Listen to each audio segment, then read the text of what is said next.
اعوذ باللہ من الشیطان الرجیم بسم اللہ الرحمن الرحیم اللہم صلی علی سیدنا مولانا محمد مبارک وسلم صلاۃ والسلام علیکہ یا رسول اللہ صلی اللہ تعالی علیہ وسلم۔ حدیث نمبر 6 جو حیض کے تعلق سے کیا ہے کہ صحیح مسلم میں انہی سے مروی یعنی کہ کن سے؟ حضرت عائشہ سے بات ہو رہی ہے۔ صحیح مسلم میں انہی سے مروی فرماتے ہیں کہ حضور نے مجھ سے فرمایا کہ ہاتھ بڑھا کر مسجد سے مصلی اٹھا دینا۔ حضرت عائشہ فرما رہی ہیں کہ جب میں حیض کے ایام میں تھی، حیض کی حالت میں تھی، تو حضور نے فرمایا کہ ذرا سے ہاتھ آگے کر مسجد سے نا مجھے مصلی یعنی کہ جانماز اٹھا دو۔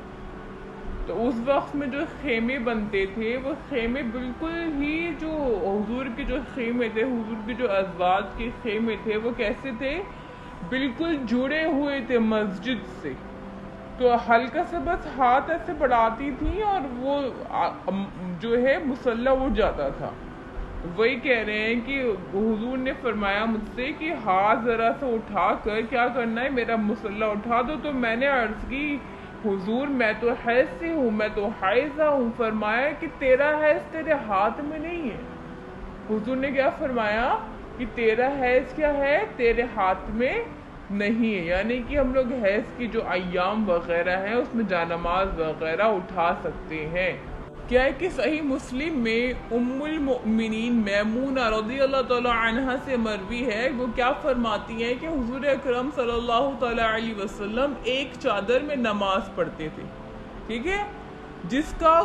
تھوڑا سا حصہ کیا ہوتا تھا حضرت میمونہ کے اوپر تھا اور کچھ حضور کے اوپر، یعنی کہ جس پہ حضور نماز پڑھے تو، اور اس وقت میں بھی میں کیا تھی، حائضہ تھی۔ تو ایسا نہیں ہے کہ آپ لوگ کیا ہے کہ کپڑے وغیرہ پہنتے ہیں، ہے نا۔ تو اس وقت میں یہ بتانے کا مقصد کیا؟ بتانے کا مقصد یہ ہے کہ اگر کوئی حائض عورت ہے، کوئی حیض والی عورت ہے، اگر کوئی حائض عورت ہے، کوئی حیض والی عورت ہے، اگر اس نے کوئی کپڑے پہنے تو اس کے کپڑے ناپاک نہیں ہیں جب تک ناپاکی اس پہ لگ نہیں جائے۔ ایسا نہیں ہوتا کہ پہن لیے حیض کے حالت میں کپڑے ناپاک ہو گئے، یہاں تک کہ مان لیجئے جیسے کہ آج آپ کے حیض کا دن تھا اور آپ مغرب کے بعد پاک ہونے والی ہیں، ٹھیک ہے، تو آپ نے کپڑے پہن لیے، اب آپ مغرب کے بعد جو نہا رہی ہیں، نہانے کے بعد اگر آپ چاہیں نا کہ اگر وہ کپڑے آپ کے کچھ گندگی وغیرہ نہیں لگی، کچھ بھی نہیں لگا، اور آپ چاہیں وہ والے کپڑے نہا کے دوبارہ سے پہن لیں اور ان کپڑوں کو پہن کے نماز بھی پڑھ لیں، تو یہاں تک بھی کیا جائز ہے۔ تو کہنے کا مقصد یہ ہے کہ جو لوگوں کے دماغ میں نیگیٹیوٹی ہوتی ہے نا، کپڑے ناپاک ہیں میرے، یہ ایسے کیسے، ایسے ویسے، حیض کو ایک الگ ہی اس میں لے رکھا ہے، ایک الگ ہی اپنے دماغ میں ڈیفینیشن بنا رکھی ہے اس کو لے کے، تو ایسا ہرگز نہیں ہے، ٹھیک ہے۔ اس حدیث مبارکہ سے ہمیں یہ معلوم پڑتا ہے۔ اچھا، اسی طرح دیکھیں آگے کیا ہے کہ ایک اور حدیث مبارکہ ہے کہ ابو ہریرہ رضی اللہ تعالی عنہ سے مروی کہ حضور اکرم صلی اللہ تعالی علیہ وسلم نے فرمایا کہ جو شخص حیض والی سے یا عورت کے پیچھے کے مقام میں جماع کرے یا کاہن کے پاس جائے، اس نے کفران کیا، یعنی کہ اس نے کیا کہ ایسے اس نے یہ حرکت کری جس سے کافر بن جائے، ٹھیک ہے، اتنا بڑا گناہ کیا۔ اس چیز کا جو حضور محمد صلی اللہ تعالیٰ علیہ وسلم پر اتاری گئی۔ کہنے کا مقصد کیا ہے کہ حیض کی حالت میں جو عورت ہے، ٹھیک ہے، جو عورت حیض کی حالت میں ہے اور اس وقت میں مرد نے عورت کے ساتھ جماع کیا یا پھر اس حالت میں یعنی کہ عورت کے پیچھے کے حصے سے جماع کیا، تو دونوں میں حضور نے سختی سے منع کیا کہ جیسے کوئی کافر نہیں ہوتا کہ تم یہ کام کرو گے تو تم کافر ہو جاؤ گے، تو اتنا یہ ایسا نہیں ہے کہ اس کو کرنے سے ہم کافر ہو جائیں گے، بات یہ ہے کہ اس میں سختی اتنی زیادہ ہے، اتنا پرہیز کرنے کو بولا، اتنا زیادہ منع کرنے کو بولا ہے۔ اور اس شخص کے لیے بھی یہ ہے جو کاہن کے پاس جائے۔ کاہن شخص کون ہوتے ہیں؟ جو بتاتے ہیں نہیں، ہاتھ دیکھ کر، لائنز دیکھ کے کہ آپ کے نصیب میں یہ ہے، آپ کے جوتشی جس کو کہتے ہیں، جوتشی، تو ان کے پاس جا کے ان کے اوپر یقین کر رہے ہو، اپنی تقدیر کے بارے میں جو ہے جانکاری لینا، یہ کرنا وہ کرنا، تو یہ سب کیا ہے، اتنا سخت منائیت ہے کہ حضور نے اتنے سخت الفاظ، اتنے سخت جملے بھی کیا کیے ہیں، استعمال کیے ہیں۔ اچھا، اسی طرح دیکھیں آگے، دیکھیں حدیث نمبر 9 میں کیا ہے، رضین کی روایت ہے کہ معاذ بن جبل رضی اللہ تعالی عنہ نے عرض کیا، رسول اللہ صلی اللہ تعالی علیہ وسلم، میری عورت جب حیض میں ہو تو میرے لیے کیا چیز اس سے حلال ہے؟ فرمایا جو ہے ناف کے اوپر اور اس سے بھی بچنا بہتر۔ یعنی کہ ایک شخص تھے جو حضور کی بارگاہ میں گئے اور عرض کیا، رسول اللہ جب میری عورت حائضہ ہو، جب میری عورت حیض سے ہو تو میں ایسا کیا کروں جو میرے لیے میری اس وقت اور عورت کے ساتھ کرنا کیا ہو، حلال ہو؟ تو حضور نے فرمایا کہ جو ناف ہے، یعنی کہ جو ہماری ٹنڈی ہوتی ہے، ناف کے نیچے کے حصے سے بچنا ہے، اور ناف سے جو اوپر کا حصہ ہے وہ آپ کے لیے اس وقت میں حلال ہے۔ لیکن اگر آپ اس سے ہی بچتے ہیں اس سچویشن میں، کس میں، جب عورت حائضہ ہے، تو کیا ہے، بہتر ہے۔ ایک روایت ہے کہ حضور اکرم صلی اللہ علیہ وسلم نے فرمایا کہ جب کوئی شخص اپنی بیوی سے حیض میں جمع کرے تو نصف دینار صدقہ کرے۔ اور ایک اور جگہ کیا ہے کہ اسی طرح ایک اور بات فرمائی کہ جب سرخ خون ہو تو 1 دینار اور جب زرد ہو تو نصف دینار۔ یعنی کہ جب یہ کیا ہے، ایک طریقے سے کفارہ ہے۔ جیسے کہ آپ دیکھیے اس سے پہلے والی جو میں نے حدیث مبارکہ بتائی تھی، تو اس میں کیا تھا کہ بھئی حضور نے اتنے سخت کلمات ادا کیے تھے کہ جس نے حیض کی حالت میں اپنی عورت سے جمع کیا، یہاں تک کہ وہ کہاں، مطلب کافر جیسی چیزوں تک حضور نے سختی بیان کری۔ ایسا نہیں تھا کہ کافر ہو جاتے ہیں، میں بار بار سمجھا رہی ہوں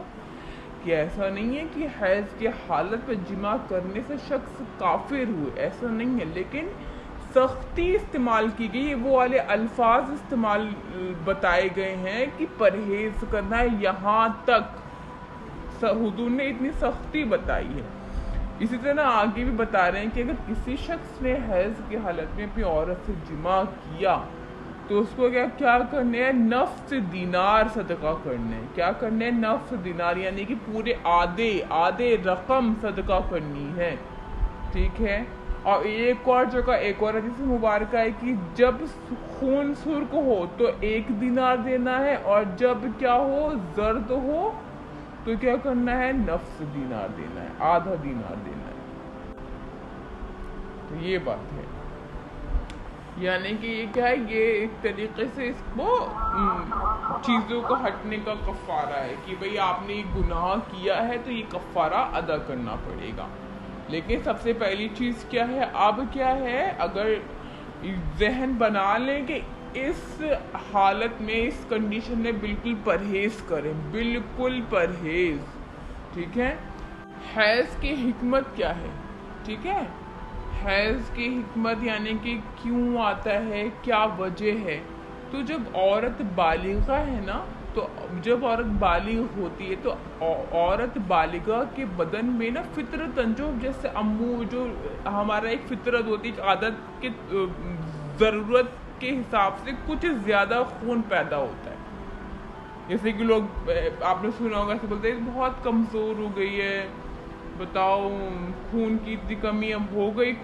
خون کی کمی، بھائی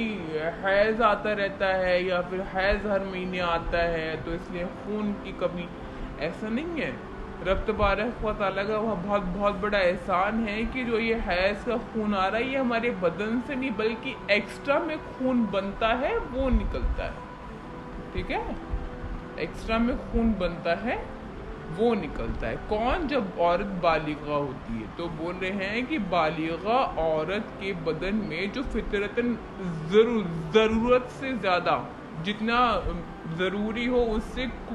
کچھ جو ہے نا زیادہ خون پیدا ہوتا ہے کہ حمل کی حالت میں نا وہ خون بچے کی غذا میں کام آئے۔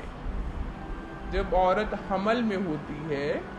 ٹھیک ہے، جب پیٹ میں اس کے بچہ ہوتا ہے، جب وہ حمل میں ہوتی تو اس وقت میں کیا ہو نا، وہ جو خون ہے کیا ہو، بچے کی خوراک بنے، غذا بنے، کھانے کے کام میں آئے، اور بچے کے دودھ پینے کے زمانہ میں بھی وہی خون دودھ ہو جائے گا، وہی خون کیا ہو جاتا ہے، دودھ ہو جائے۔ اور ایسا نہ ہو تو حمل اور دودھ پلانے کے زمانے میں اس کی جان پر بنائے، یعنی کہ اگر ایسا نہیں ہوگا، یہ والی فیسلٹی رب کی طرف سے ہمیں نہ ملی ہو تو عورت کی جان پر بنائے گی، ٹھیک ہے۔ یہی وجہ ہے کہ حمل اور ابتدائی شیر خوارکی میں خون نہیں آتا، اور جس زمانہ میں نہ حمل ہو نہ دودھ پلانا، وہ خون اگر بدن سے نکلے تو اس سے نا الگ الگ طرح کی بیماریاں ہو جاتی ہیں، یعنی کہ اگر کسی بھی عورت کو ٹائم ٹو ٹائم جو ہے بلیڈنگ نہیں ہوتی ہے، اس کو حیض نہیں آتا ہے وقت کے حساب سے، تو وہ آپ دیکھنا اس کے ساتھ کچھ نہ کچھ لگا ہی رہتا ہو، کبھی کوئی بیماری کبھی کوئی بیماری۔ تو جو تندرست جو عورت ہے، جو صحت والی عورتیں وہی ہوتی ہے جن کو کیا ہو، ہر مہینے وقت کے حساب سے حیض آتا ہے۔ یہاں تک جو جتنی بھی حدیثیں تھیں وہ میں نے آپ لوگوں کو مکمل کروائی ہیں۔ اب آگے ہے نا حیض کے مسائل، وہ انشاءاللہ تعالی بہت زیادہ سمجھنے کی ضرورت ہے، اور میں کوشش کروں گی کہ آپ لوگوں کو وقت سے ہی سمجھاؤں۔ تو بس آج کے لیے اتنا ہے، ریکارڈنگ میں گروپ میں ڈال دوں گی، آپ سبھی لوگ مجھے دعا میں یاد رکھیے گا۔ السلام علیکم ورحمۃ اللہ وبرکاتہ۔